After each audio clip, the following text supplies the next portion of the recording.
시청자 여러분 안녕하십니까? 헬로티비 주간 뉴스입니다.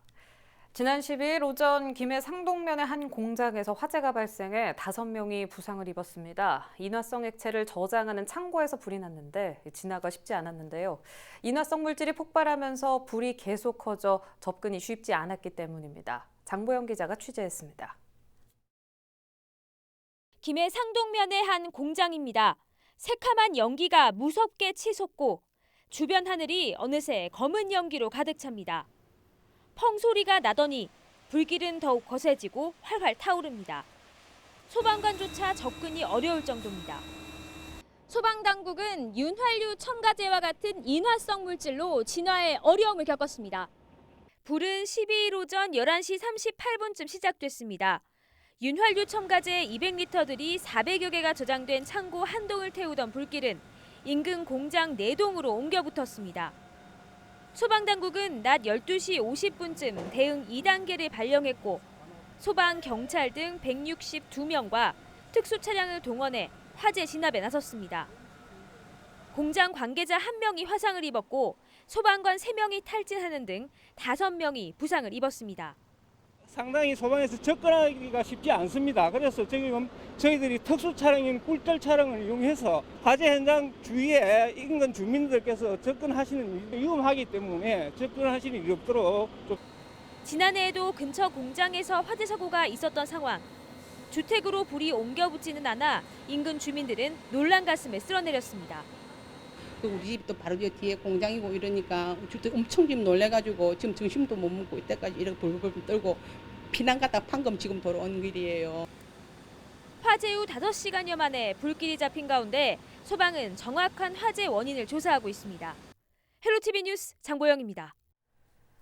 네, 한편 지난 주말에 걸쳐 쏟아진 폭우로 경남 지역 곳곳이 그야말로 초토화됐습니다. 특히 합천은 집중호우로 저지대 마을이 침수되면서 주택이 반파되는가 하면 가축 피해도 속출했는데요. 지역에선 합천댐의 수위 조절이 애초부터 잘못됐다는 비난의 목소리가 높습니다. 보도에 구지은 기자입니다. 합천군 율곡면 인근 교량입니다. 완전히 무너져 형체도 남지 않았습니다. 바로 옆 농경지에서도 복구 작업이 한창. 지난 주말 사이 내린 폭우로 인근 마을에 있던 제방이 무너지면서 그 파편들이 쓸려 내려온 겁니다. 도로가 끊기고 마을이 물에 잠기면서 발만 동동 굴렀던 주민들. 놀란 가슴을 쓸어내리기 바쁩니다. 터졌잖아요, 제방이. 제방이 터져갖고 거물이 이리 다 덮쳐가 저 축사로 어제 점들고 안 빠지고 밤에 빠졌어, 밤에. 동네 차도 못 나오고 못 들어오고 객기 간 사람도 못 오고 하고 막. 합천군은 이번 비로 인해 여의도 면적의 1.5배에 달하는 농경지가 물에 잠겼습니다. 주택이 반파되는 등 130여 명의 이재민이 발생했고 가축 3천여 마리가 폐사했습니다. 합천군은 합천댐의 방류량이 급증하면서 비 피해가 더욱 커졌다는 입장입니다. 평소 40%로 유지되던 합천댐의 수위가 지난달부터 90%를 넘겼는데 댐 관리단이 높아진 수위를 조절하기 위해 댐 방류량을 급격히 늘리면서 피해를 키웠다는 겁니다. 지금까지 최고 많이 푸른 게 초당 500톤인데 이번에는 초당 2,700톤까지 풀었습니다. 이것은 한강의 물을 경남 부산 지역의 수도물로 공급하기 위해서 이렇게 물을 많이 담아놓는 정책이었지 않느냐. 합천군은 지난해 10월 태풍 미탁 발생 이후 댐 방류량 조절을 강하게 요구해왔습니다. 합천군은 이번 집중호우 피해 발생 원인을 정부의 잘못된 수위 조절로 보고 향후 환경부에 물관리 실패 책임을 묻고 피해 보상을 요구할 계획입니다. 헬로티비 뉴스 구지은입니다. 네, 보셨듯 경남의 집중호우 피해가 만만치 않습니다. 김경수 지사는 하동과 합천 지역에 특별 재난지역 지정까지 건의하고 나섰는데요. 피해액은 얼마나 될까요? 아직 집계가 이루어지진 않았지만 규모가 커 피해액도 커질 것으로 보입니다. 권정숙 기자입니다. 터져나온 물길에 힘없이 무너지는 제방. 갑작스런 산사태로 이 마을 주민들은 이웃을 잃었습니다. 그거 우리 사촌 오빠인데 그 밭에 가다가 막 갑자기 창질 내려와갖고 팍 파묻혀갖고 할머니가 찾아다니니까 손가락 요금 어디서 보이더래. 그래 힘이 파내가고 같아. 하지만 제대로 슬플 겨를도 없었습니다. 조문을 간 사이 이번엔 민가뒷산이 무너진 것입니다. 하루새 2번의 산사태에 주민들은 놀란 가슴을 쓸어내려 했습니다. 난리. 검색을 했어요. 그것도 조금 전에 팍 무너져가지고 막. 아유 말도 못하지. 이거 완전 한 방에 다 갈 뻔했구만. 이까지 막 물린 일이 왔네. 아이고 처음 봤어. 말도 못하지. 떨린다 지금 보니까. 밤에 누 자겠어 못 자지. 작은 시골 마을까지 경남의 호우 피해는 컸습니다. 지난 5일부터 태풍이 지난 10일까지 경남에서는 사망 1명, 실종자가 1명 나왔습니다. 이재민은 775명이 발생했고 아직 148명은 집에 돌아가지 못한 채 시설 등에서 머물고 있습니다. 공공시설 피해는 167명으로 늘었습니다. 도로 80곳, 하천 79곳이 응급 복구 작업 중이고 상하수도 5곳과 저수지 2곳, 어선 계류시설도 피해를 입었습니다. 산사태 면적은 20헥타르를 넘어섰고 문화재도 파손됐습니다. 사유시설 피해는 399건, 주택 파손이나 침수가 368개 동에 이르고 농경지는 735헥타르가 침수나 낙과 유실 등 피해를 입었습니다. 17곳의 축산 농가에서 가축 3천여 마리가 폐사했고 어선 14척이 유실되거나 파손됐습니다. 현재 가장 피해가 컸던 2016년 태풍 차바보다 피해 규모는 조금 적을 것이란 예측이 나오고 있습니다. 하지만 조사가 진행 중인 만큼 안심할 수 없습니다. 농경지 피해가 컸던 이번 피해액은 피해액을 산정하지 않고 재난지원금으로 지원하는 농작물에 따라 크게 달라질 전망입니다. 12일까지 잠정 집계된 피해액은 265억 200만 원입니다. 헬로티비 뉴스 권정숙입니다. 집중호우로 한 번 물에 잠겼던 작물의 경우 병해충에 취약할 수밖에 없는데요. 비가 오기 전에는 어떻게 대비해야 하는지, 또 비가 오고 난 후에는 어떻게 관리해야 하는지 전문가를 통해 알아봅니다. 영상으로 함께 하시죠.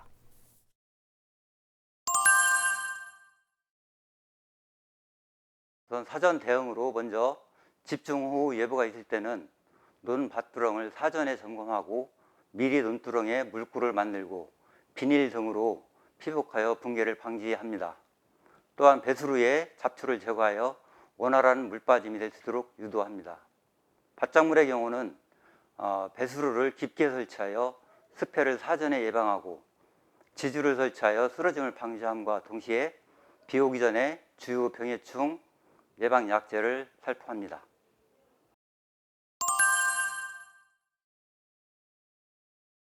침민 관수된 논은 서둘러서 물빼기 작업을 실시하고 새 물로 걸러대기 하여야 뿌리의 활력을 촉진시켜줍니다. 밭작물은 쓰러진 작물 세워주기, 병에 걸렸거나 상처 입은 열매는 물빠짐 빨리 제거하여 다음 열매 자람을 촉진시켜줍니다. 과수의 경우 낙과된 과실과 유입된 흙을 제거하여 과원 내 청결을 유지해주고 수세 회복을 위하여 요소 0.2%의 액으로 잎에 뿌려줍니다.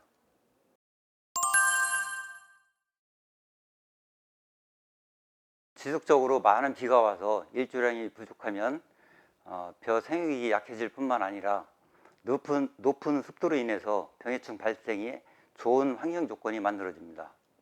잎두열병, 잎진무늬마른병, 이상누리병 등은 잦은 강우로 습도가 높을 경우 발생하는 곰팡이병인데요. 특히 이삭두열병 같은 경우는 출수기, 즉 이삭 나오는 시기를 전후해서 저온 다습한 환경이 계속되면 대발생하여 피해가 커지기 때문에 적기 방제가 중요합니다. 곰팡이 외에 벼 흰잎마른병이나 세균 벼알마른병 같은 경우는 세균병으로 물을 통해서 감염되기 때문에 침 관수된 논에서는 물빼기 작업 후 동시 방제 약제를 살포하고 그 외에 상습 발생 지역에서는 반드시 출수 10일 전에 살포해야 방제 효과를 볼 수 있습니다. 해충으로는 멸구류가 있는데 그 중에 애멸구, 벼멸구, 흰등멸구 등과 같은 멸구류와 홍명라방 등의 발생이 확인되고 있는데요. 여름철 고온이 지속되면서 해충 피해가 커지기 때문에 수시로 정밀 예찰을 하여 해충 밀도 증가하지 않도록 하는 게 중요하다고 할 수 있습니다.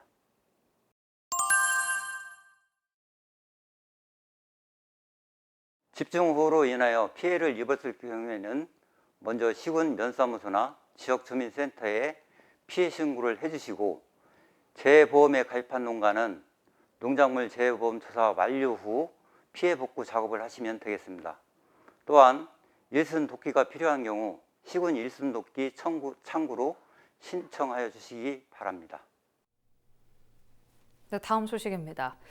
수해 현장인 화개장터 일원에선 복구 작업이 한창입니다. 상인들을 돕기 위한 봉사활동도 끊이질 않고 있는데요. 연일 비가 오락가락하는 궂은 날씨 속에도 여러 지역의 각계각층 다양한 기관단체에서 십시일반 도움의 손길을 보태며 힘이 돼주고 있습니다. 이어서 차지훈 기자입니다. 수마가 핥힌 상처가 여전히 남은 화개장터. 비가 내리는 장터 한복판에 모인 사람들이 흙탕물에 오염된 가재도구 등을 함께 정리하고 옮기며 구슬땀을 흘리고 있습니다. 하영재, 강민구 국회의원을 비롯한 서부경남 미래통합당 시도의원, 당원들은 각종 도구들을 깨끗이 씻어내며 상인들의 무거운 마음의 짐도 조금이나마 씻어냅니다. 상인들을 만나며 수해 현장뿐만 아니라 각자 정치 무대에서 제 역할을 하겠다는 다짐도 해봅니다. 여기서 일하시는 모든 분들 힘내시기 바랍니다. 저도 지역구 국회의원으로서 당연하게 또 마침 제가 또 국토위에 소속되어 있어서 최선을 다할 것입니다. 남은 것은 이제 다시 이런 일이 발생하지 않도록. 같은 시각 물에 잠겼던 찻집 앞에선 청년들이 가득 쌓인 찻잔과 그릇들을 조심스레 닦고 있습니다. 진주에서 온 대학생 30여 명도 화개장터 곳곳에서 십시일반 도움의 손길을 보탭니다.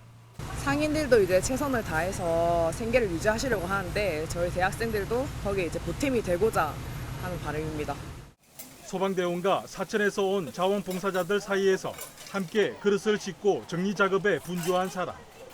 화개장터가 수해를 입자 멀리 경기도에서 찾아와 연일 복구 활동을 벌이고 있는 자원봉사자입니다. 옛날에 관광 안 보니까 화개장터가 너무 좋았는데 물난리 났다 해서 안타까워서 3일째 지금 하고 있습니다. 너무 안타깝지만 많은 분들이 이안을 드리고 좀 이렇게 복구를 그래도 군관민 합동으로 하니까 너무 좋아요. 화개 면사무소 앞에선 버스에서 구호 물품들을 옮기는 작업이 한창입니다. 부산과 전남 광양 등에서 온 경제자유구역청 직원 70명도 지역을 떠나 하동 지역의 수해 복구에 힘을 보태러 나섰습니다.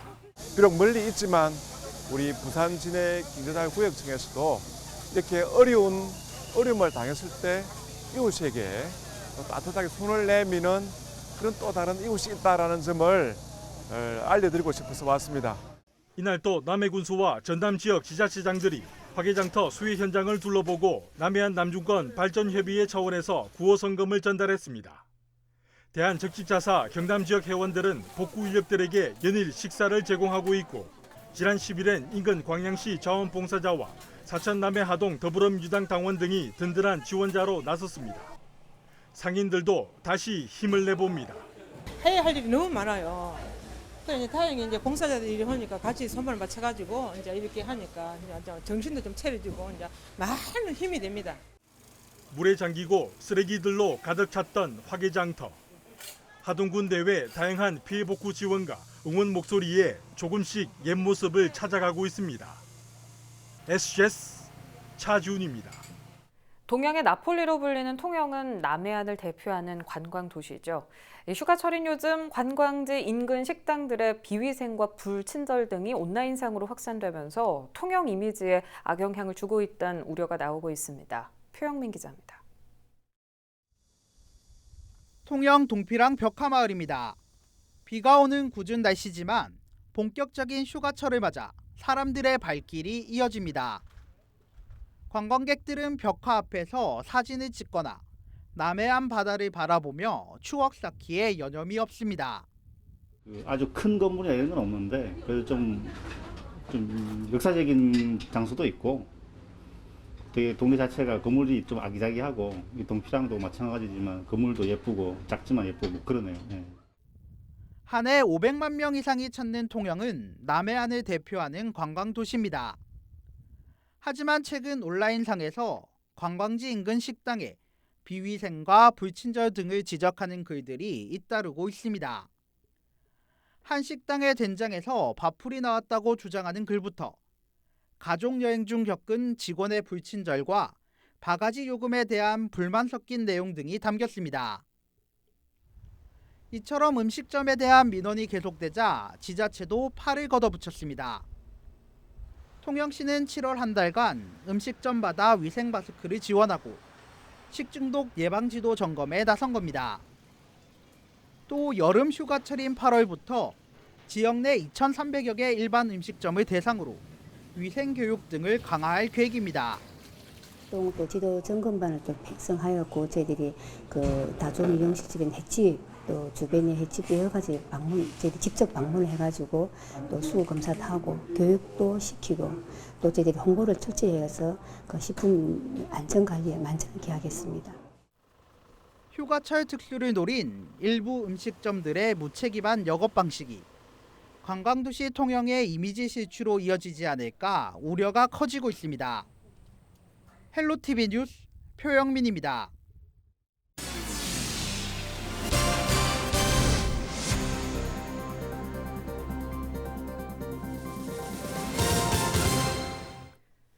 합천군에서 키우던 소 한 마리가 계속된 폭우로 급류에 휩쓸리면서 80km 떨어진 밀양 하남에서 발견돼 눈길을 끌고 있습니다. 지난 11일 오전 6시 30분쯤 밀양 하남읍 낙동강변에서 마을 주민이 소 한 마리를 발견했습니다. 밀양시에서 소 귀에 붙은 출생지표를 확인한 결과 합천 율곡면 소재 촉사의 한우로 급류에 휩쓸려 80km 정도를 떠내려온 것으로 보입니다. 소는 건강한 상태로 발견됐고 밀양시 관계자는 해당 소를 소유주에게 무사히 인계했다고 전했습니다.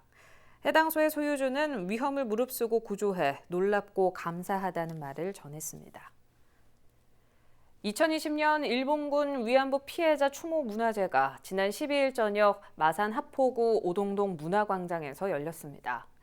추모 문화제는 시민 200여 명이 참석한 가운데 진옥물을 시작으로 일본군 위안부 문제를 기억하고 아픔을 공감하며 할머니들의 용기와 목소리를 오랫동안 기억할 수 있도록 추모사와 추모 공연 등이 진행됐습니다. 현재 창원시에는 세 분의 할머니가 살아계시며 건강과 생활 안정을 위해 시에서 보살피고 있습니다. 한편 매년 8월 14일은 기림의 날로 일본군 위안부 피해자인 고 김학순 할머니가 1991년 자신의 피해 사실을 처음 공개 증언한 날로 국가기념일로 지정됐습니다. 경남도가 코로나19 사태 장기화로 어려운 경제 상황을 극복하기 위해 민생경제 활성화 정책을 추진한다고 밝혔습니다. 이에 따라 공공 일자리 사업과 중소기업 지원 등의 정책이 강화될 예정입니다. 도는 도내 임시직과 일용직 노동자를 대상으로 이번 달부터 19,441개 공공 일자리 사업을 추진하며 경남 고용안정 선제대응지원센터를 중심으로 실직한 인력의 전직과 재취업 지원도 강화합니다. 또 소상공인 정책자금 1,660억 원을 지원하고 저소득, 저신용이거나 경영위기를 겪고 있는 소상공인에게는 맞춤 상담을 통해 정상화 또는 폐업에 필요한 프로그램을 지원할 계획입니다.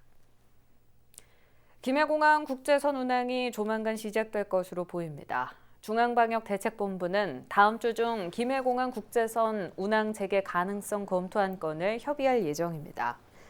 첫 재개 예정 노선은 중국 직항 한두 개 노선으로 예상되며 운영 항공사와 노선 등은 국토부가 최종 결정합니다. 일부에선 정부가 코로나19 검사 결과 음성을 받았다는 내용을 여권에 기록하는 면역 여권을 도입해야 한다는 주장도 나오고 있습니다. 이상으로 뉴스 마칩니다. 오늘 뉴스는 유튜브 채널 헬로 경남 통해서 다시 보실 수 있습니다. 시청해주신 여러분 고맙습니다.